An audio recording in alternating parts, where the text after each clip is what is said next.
자, 첫 번째 문제 읽어봅니다. 가 제도에 대한 설명으로 옳은 것은 이라는 문제가 나왔네요. 이 비는 김육이 나왔죠. 김육의 권유로 땡땡땡이 호서 지방에 시행된 것을 기념하고 널리 알리기 위해 삼남 지방으로 통하는 길목에 세워졌다. 김육은 경기도에서 처음 실시된 땡땡땡을 호서 지방에도 실시하여 대동법에 대한 설명이죠. 그래서 이제 호서 지방이라는 명칭이 나왔는데 우리나라 모양이 이렇게 있다 한다면 이쪽이 이제 경기가 됩니다. 경기고 아래쪽이 이제 호서예요. 그 아래가 이제 호남 지방이 되고요. 그리고 이렇게 오른쪽이 있죠. 여기가 이제 영남 지방이 되고 이 위쪽은 이제 관동 지방이 됩니다. 현재 남한에 해당하는 지역 정도는 이 정도. 그래서 우리 기호학파 이렇게 그러잖아요. 위쪽 서울하고 현재 이제 충청도 일대 이렇게 해서 이 기호학파가 되고 영남학파는 이쪽이 되죠. 이쪽이 이제 현재 경상남북도 정도가 해당하는 그게 영남학파가 되는 거예요.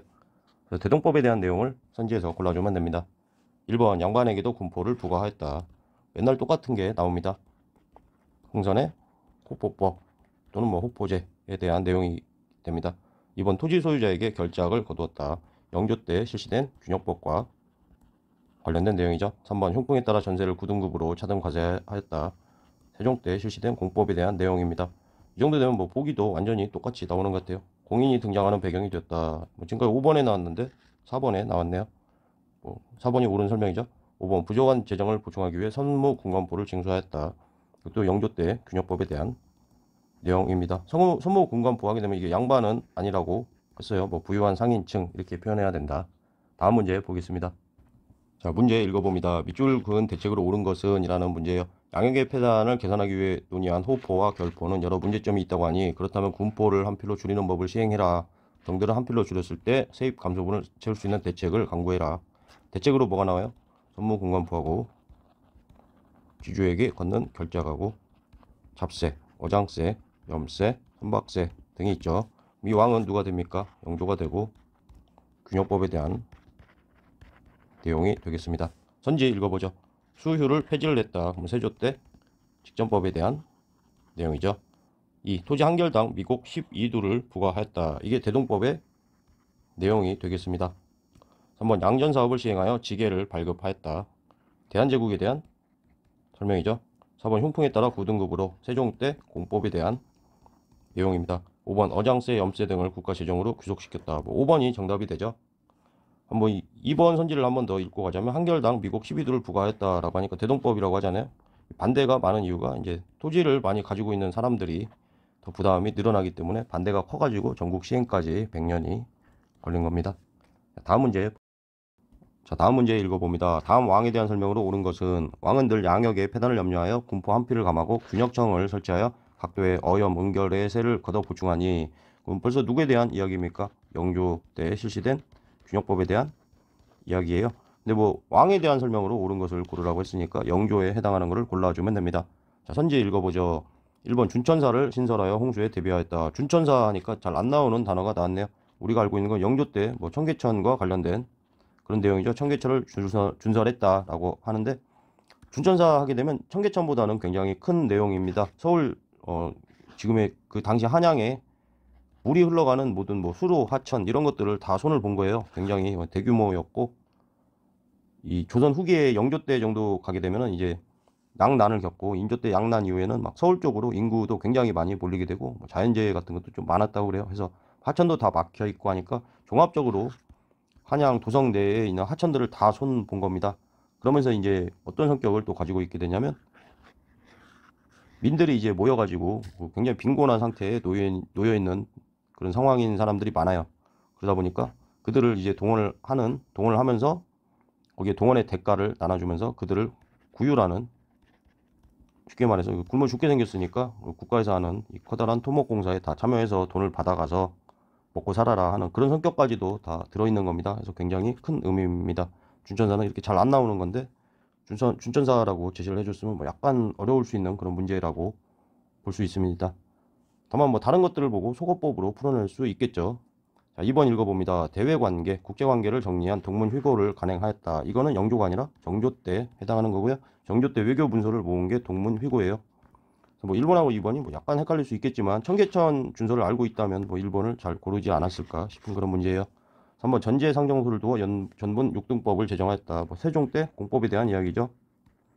이것도 뭐 전제상정소라는 이런 단어를 던져주면 괜히 어려워 보일 수 있죠. 4번 총용청과 수여청을 창설하여 도성을 방어하였다. 이거 뭐 인조 때 오군영 중에 군 어종수 그러죠. 총용청은 북한산성, 여기는 남한산성, 뭐 그렇게 됩니다. 5번 삼정의 문란을 해결하기 위해 삼정 이정청을 두었다. 뭐 우리 이 위에서 한참 풀었던 1862년 흥선이 등장하기 전에 진주밀란이라고도 불리는 임술 농민 봉기에 대한 이야기죠. 뭐 키워드 몇 개, 뭐 박교수라든가 안핵사로 박교수가 파견되었다. 원인은 뭔가 뭐 백낙신의 수탈에 의해서 대해서 유계춘이 들고 일어난 거다. 뭐 이런 이름 정도는 키워드를 기억을 해 두시면 되겠습니다. 뭐 약간 어려워 보일 것도 같은 문제예요. 뭐 2번으로 동문휴거를 모르면 뭐 헷갈리다가 1, 2번 중에 고민을 하셨을 수도 있는 문제인 것 같습니다. 자, 다음 문제 살펴봐요. 다음 자료에 상황이 나타난 시기에 볼 수 있는 모습으로 적절하지 않은 것은 이라는 문제네요. 백목 전 상인이 말하기를 서양 목이 나온 이후 토산 면포가 소용이 없게 되어 망할 지경이 되었습니다. 연경을 왕래하는 상인들의 물건 수입을 일절 금지하거나 아니면 우리 전에 오로지 속하게 해야 할 것입니다. 연경하면 뭐 대청무역을 말하는 거죠. 대청무역. 왕래하는 상인이라고 했으니까 뭐 후시무역 하면 조선 후기에 해당하는 거죠. 그리고 밑에 벌써 일성록이 되죠. 왕의 일기라고 해가지고 경조와 관련이 있는 내용입니다. 조선 후기에 해당하는 모습을 골라주면 되겠습니다. 선지를 한번 보죠. 청화백자를 제작하는 도공. 청화백자가 조선 전기에 등장해서 유행을 하게 된 거는 이제 조선 후기에 속하게 됩니다. 근데 우리 그림 중에 되게 까다로운 거 하나 있죠. 이렇게 뭐 사진을 좀 외워야 되는데 청화백자 중에 뭐 매중문 항아리가 이렇게 해가지고 조선 전기 거가 하나 있어요. 자꾸 왜 한능검에 그게 나오는 거 모르겠는데 그건 전기에 들어가는데 일반적으로 청화백자는 조선 후기에 유행을 하게 됩니다. 청화백자하고 또 철화백자가 있죠. 그리고 뭐 달 항아리도 조선 후기에 해당합니다. 철화백자 하면은 철을 섞어가지고 이제 약간 검은색의 빛을 떼고 있고, 이건 청화백자 하면은 푸른 난료를 써가지고 그림이 이제 푸른색이죠. 조선 후기에 해당한다. 이번 시사를 조직하여 활동하는 중인, 시사하면 뭐 중인들의 문학 동아리라고 했고 조선 후기에 해당합니다. 담배 그리고 상품 작물 하면은 임난 이후에 들어온 게 담배고 상품 작물 하니까 조선 후기가 맞죠. 4번 저잣거리에서 이야기책을 읽어주는 전기수 하면은 뭐 조선 후기죠. 이야기책 또 뭐 한글 소설을 읽고 있는 부녀자 뭐 이런 것들이 보기로 출제가 되죠. 저잣거리 하면은 이렇게 사회 계층에서 낮은 층에 속하는 낮은 자, 낮을 자 써가지고 저자들의 거리다에 사이시옷이 붙어가지고 낮은 거리, 상민들의 거리다. 상민을 더 이제 밑으로 보니까 그러죠. 농민보다. 5번 과전법에 의해 토지의 수조권을 지급받는 관리금은 좀 너무한 문제죠. 당연히 답은 5번입니다. 뭐 틀린 사람이 없을 것 같은 문제예요. 다음 문제 보겠습니다. 자, 문제 읽어봐요. 다음 그림이 그려진 시기에 볼 수 있는 모습으로 적절하지 않은 것은 이라는 문제입니다. 파적도라고 하죠. 김덕신이 그린 풍속화로 병아리를 물고 가는 도망가는 고양이와 놀란 닭, 담뱃대로 이를 한 대 때리려고 하는 모습이 있다. 파적도라고 한다. 이때 뭐 더 유명한 거는 이제 김영도하고 신윤복이 되죠. 김덕신까지 이렇게 3인방이 됩니다. 자, 조선 후기에 해당하는 선지를 보기에서 골라주면 되죠. 1번 생선을 팔고 상평 통보하게 되면 숙종 때 널리 유통되었습니다. 조선 후기가 맞죠. 숙종. 2번 장시에서 탈중 공연을 벌이는 광대. 또 뭐 맞는 표현이죠. 탈중 공연을 그리고 다 즐기게 되었다. 뭐 이런 표현들. 또 조선 후기입니다. 3번 시사를 조직하여 활동하는 중인. 계속 반복돼서 나오고 있죠. 조선 후기가 맞고요. 4번 직전법에 의해 수조권을 지급받는. 이거는 너무 앞에 있는 문제하고 뭐 보기가 거의 똑같습니다. 직전법, 역전록과 과직관록. 직전법은 이제 세조 때가 되고 과직관록, 관소관급은 성종 때가 되죠.